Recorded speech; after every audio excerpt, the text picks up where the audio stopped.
Yo generalmente trato de no tocar muchos temas locales acá para que no sea aburrido para la gente que no está aquí en la Ciudad de México, por ejemplo, pero fue el informe de gobierno de la jefa de gobierno Claudia Sheinbaum y yo nada más quería destacar algunas cosas porque en realidad es que fue un grandísimo informe de gobierno. Para quien no lo pudieron ver, la verdad es que vale muchísimo la pena, porque creo que hay muchas cosas de las que han pasado en la Ciudad de México, que uno, se pueden replicar en otros lados del país, y dos, pues que en realidad muchos y muchas de nosotras no sabía que estaban pasando. Y entonces yo aquí les traigo algunas cosas que a mí me parecieron muy interesantes.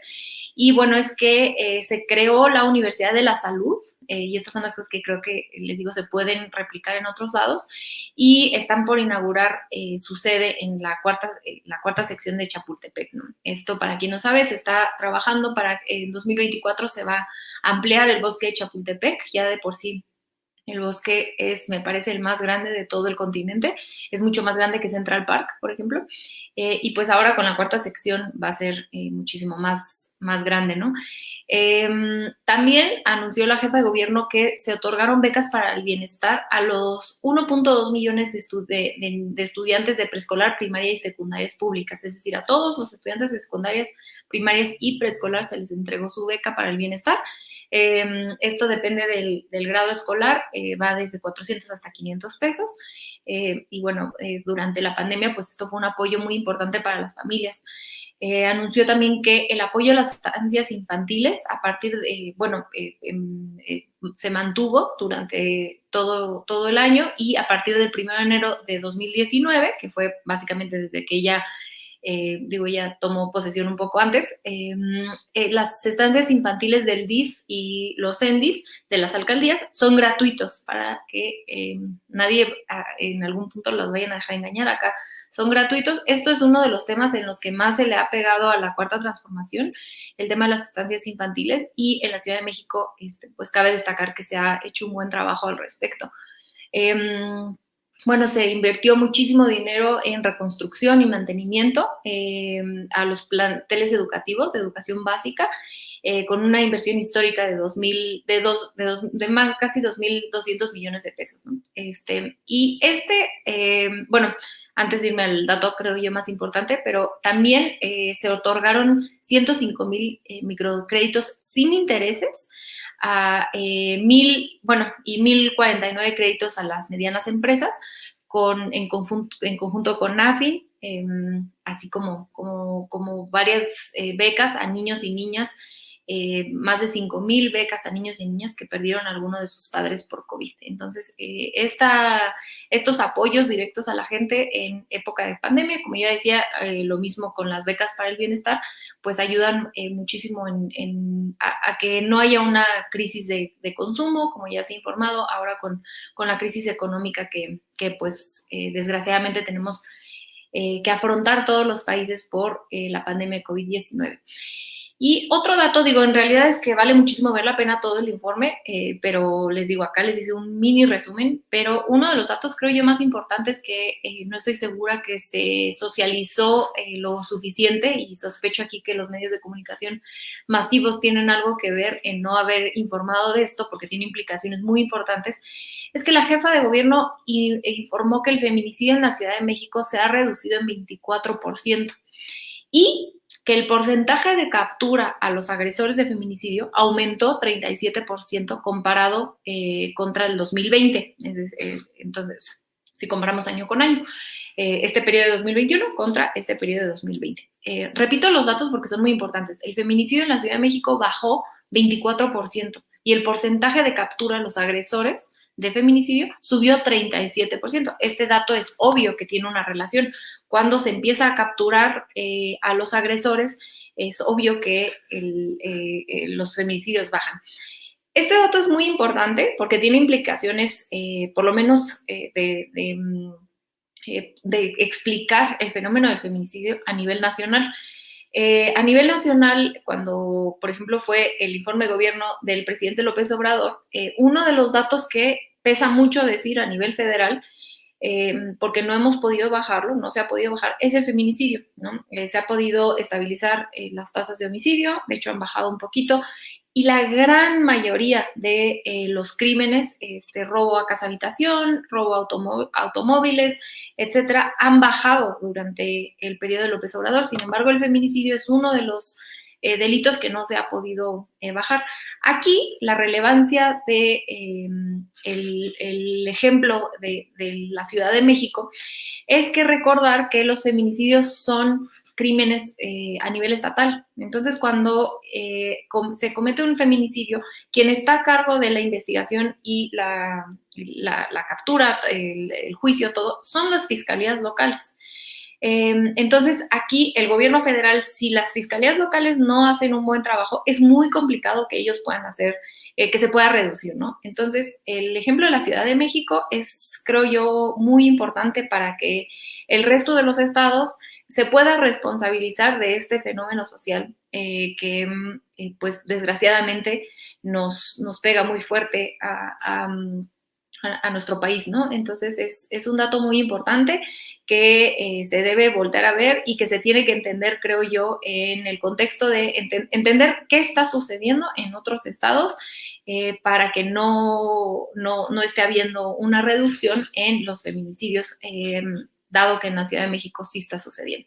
En fin, pues yo la verdad es que los invito y las invito a ver el informe. La verdad es que es un trabajo excepcional el que se ha hecho en la Ciudad de México y creo yo que la única crítica que en todo caso yo tendría al gobierno de la Ciudad de México es que no se ha podido, es tanto el trabajo que se ha hecho que muchos de los datos, muchos de los avances ni siquiera se han podido socializar, no se han podido informar tanto por tanto trabajo extraordinario que se ha hecho. Entonces, pues yo la verdad es que sí los invito a que vean el informe, está excelente. Y bueno, pues obviamente este es el fin de semana de El Grito. El Grito de la Independencia fue, obviamente lo tuvimos la noche del miércoles. No sé qué pensaron ustedes, acá platíquenme en el chat qué pensaron, pero a mí me pareció bellísimo, pues fue triste obviamente no poder asistir al Zócalo, pero creo que fue un evento muchísimo más, pues menos triste tal vez que el del año pasado, ¿no? Que se sintió como mucho más duro, más fuerte ver el Zócalo vacío. No sé si porque era la primera vez o quizá porque las circunstancias eran más duras porque no teníamos vacuna, no sabíamos qué iba a pasar, pero creo que este grito a mí por lo menos me causó muchísima esperanza. Ver todos los fuegos artificiales hermosos, la manera en la que adornaron el zócalo, estas cosas que no sé cómo se llaman, pero que pusieron en la catedral. Bueno, para mí me pareció bellísimo. Y yo, esas que nos están poniendo en pantalla, se me olvida, tienen un nombre, pero no lo recuerdo. Y creo que yo del grito, algo que quisiera destacar, que estoy segura que ahorita vamos a platicar con Eder, es después del grito sale Lila Downs, que es una de las artistas que ha estado acompañando al presidente en varios eventos. También recuerden que en la conmemoración de Simón Bolívar, que dio el presidente ese discurso bellísimo, también hizo su aparición Lila Downs y cantando esta canción de Latinoamérica, ¿no?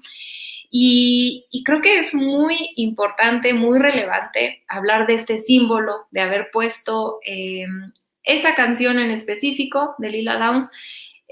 Bueno, no es de Lila Downs, es de Calle 13, pero interpretada por Lila Downs, de Latinoamérica, ¿no? Hablando sobre esta construcción de la que ya vamos a hablar ahorita con mi querido Eder, de una unión en Latinoamérica que claramente está encabezando el gobierno mexicano, ¿no? Ese liderazgo organizativo de las naciones latinoamericanas claramente la está organizando y probablemente ahorita que podamos, bueno, que yo pueda ver en repetición todo lo que está pasando en la cumbre de CELAC, podremos entender un poco más hacia dónde nos estamos moviendo. Pero es claro que ese tejido que está haciendo México para que Latinoamérica se pueda presentar como una fuerza política frente en específico a Estados Unidos, bueno, es importantísimo. Y creo que el presidente, que es un amante de los símbolos, no deja pasar nunca nada y pone este gran símbolo de festejar la independencia mexicana, pero también recordar que no es la única independencia que se celebra la noche del 15 de septiembre, ¿no? Y se conmemora el 16 de septiembre, sino de muchos otros pueblos hermanos de Centroamérica que también celebran su independencia ese mismo día. Entonces, bueno, para mí fue un evento hermoso, me encantan los vivas que da el presidente, a toda todo lo que él celebra, ¿no? La fraternidad universal, la libertad, la democracia, los pueblos originarios, en fin, para mí fue un grito bellísimo a pesar de que no pudimos asistir y tuvimos que verlo desde casa porque todavía estamos cuidándonos pues del COVID, ¿no? Acá pueden ver las imágenes. Y el 16, como ya sabemos, es el desfile militar que tenemos todos los años, pero este desfile militar tuvo algo muy interesante que también, les digo, ya vamos a empezar a platicar ahorita con Eder, que fue no solamente la invitación del presidente cubano al evento, sino que además de todo, pues se le dio un espacio, ¿no? Para que él hablara, el presidente Díaz-Canel diera un discurso en un día tan importante como es el 16 de septiembre. ¿Y qué significa esto? Para mí lo que significó esto, y cito aquí a un querido amigo, Sebastián Ramírez, significó, creo que es un gran símbolo de soberanía. El presidente invita al presidente cubano, habla el presidente cubano sobre varias cosas, pero en específico toma mucho espacio para hablar sobre la relación tan cercana que se ha construido entre este gobierno y Cuba. Y esto es obvio que no, por lo menos no emociona al gobierno estadounidense, ¿no? Que sabemos que lleva muchísimas décadas haciendo un bloqueo económico a la isla, de la cual el presidente hace referencia y pide respetuosamente que se le quite con una frase muy, muy bella que dice que ningún pueblo tiene, ningún gobierno tiene el derecho de reprimir, de bloquear a otro pueblo por diferencias ideológicas. Entonces, este liderazgo del presidente López Obrador de estar pidiéndole haciendo esta gestión con el gobierno de Biden para que se le retiren este bloqueo económico que ha sido profundamente injusto, pues es para mí una forma de decir, somos soberanos, sabemos que esto no necesariamente les gusta al gobierno estadounidense, que tengamos aquí al presidente cubano, pero lo que decía mi querido Sebastián Ramírez es que la mejor forma de celebrar la independencia es ejerciendo la soberanía, ¿no? Y cuando hubiéramos visto que en otra presidencia se hubieran tenido el valor, las agallas de traer a un presidente que claramente no es cercano a los estadounidenses, al gobierno estadounidense, no al pueblo, sino al gobierno, en un día tan importante como este, ¿no? Entonces creo que fue un mensaje muy fuerte de soberanía al gobierno estadounidense y bueno, no se diga, ni siquiera se diga el hecho de que explícitamente se pidió que se quitaran el bloqueo. Entonces, pues bueno, fue una semana muy interesante. Acá también me informan que ya se terminó la transmisión en vivo de la CELAC, entonces pues ya acabó para que podamos, los que no lo acabamos de ver, verlo en repetición ahora que acabe toda la programación de Sin Censura. Y bueno, pues fue todo esta semana de entre informe de gobierno de la doctora Sheinbaum, el grito, la CELAC, el discurso del presidente Díaz-Canel. En realidad es que fue una semana muy movida.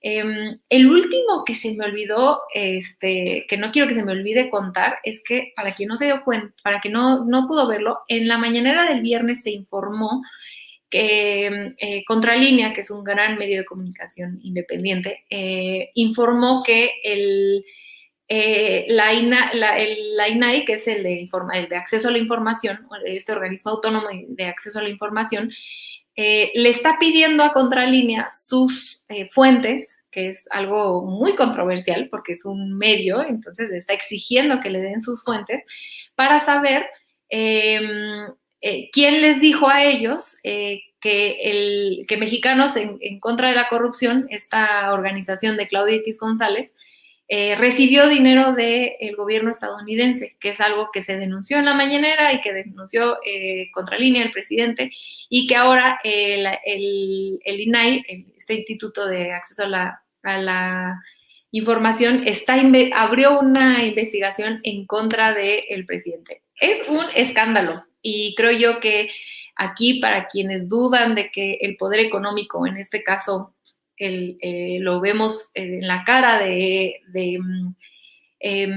Claudio X González, no tiene todavía un peso político, no tiene un poder político, pues creo yo que está equivocado, ¿no? Muchas de estas instituciones, de estos organismos autónomos, siguen operando y siguen estando en manos de el poder económico y del viejo régimen, porque nunca se democratizaron.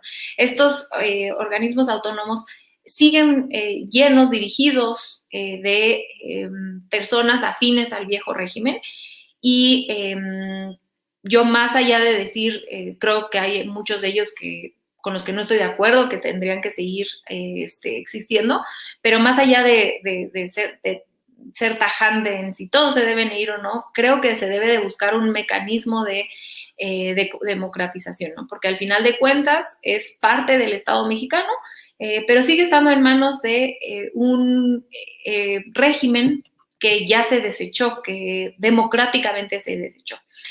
Entonces, bueno, esto es, para mí fue un escándalo, y el último de los escándalos antes de entrar con Eder es, bueno, no sé si es tan escándalo, en realidad creo que esto es más obvio, pero también Claudio X González esta semana sacaron su comunicado de Sí por México diciendo que iban a boicotear, básicamente, con otras palabras, pero básicamente están diciendo que van a boicotear la revocación de mandato. ¿Qué están diciendo? Que la revocación de mandato va a estar, lo que va a hacer es polarizar al país, que lo va a dividir, como si en realidad una revocación de mandato pudiera hacer eso, y no existieran causas estructurales detrás de la polarización. Pero más allá de eso, a mí lo que me parece curioso es que este mismo grupo de Claudio X González lleva 3 años enteros llamándole al presidente autoritario, diciendo que está acabando con México, etcétera, etcétera. Y ahora tienen la oportunidad de echarlo de manera democrática, de derrotar al presidente de manera democrática. ¿Y qué hacen? Tratan de boicotearlo. ¿Por qué? Pues porque saben que no hay forma que puedan ganarle esta batalla democrática al presidente, y entonces prefieren decir, bueno, es que ni siquiera intentamos, de hecho lo boicoteamos, y es por eso, es obvio que el presidente ganó la revocación de mandato con un alto porcentaje porque solamente sus seguidores votaron. Pues bueno, en realidad es que para eso es exactamente esta herramienta democrática, para que los y las mexicanas tengamos la oportunidad de decir si queremos que siga un presidente todo el periodo tan largo que pueden llegar a ser 6 años, o si queremos que se vaya. Entonces, a mí me parece, al igual que me pareció una vergüenza las personas que desmovilizaron el voto para la consulta popular, pues me parece igualmente reprobable que lo hagan para la revocación de mandato, en vez de, pues ahora sí que fuera máscaras y salir a hacer política si es que quieren derrotar al presidente, ¿no? Pero pareciera ser que la única forma en la que quieren derrotar al presidente es por la mala, por atrás, y no por la vía democrática. Pero bueno, pues la verdad es que a mí no me sorprende, pero sí me gustaría, bueno, quise usar este espacio para denunciar que muchas veces la oposición se comporta de una manera profundamente antidemocrática.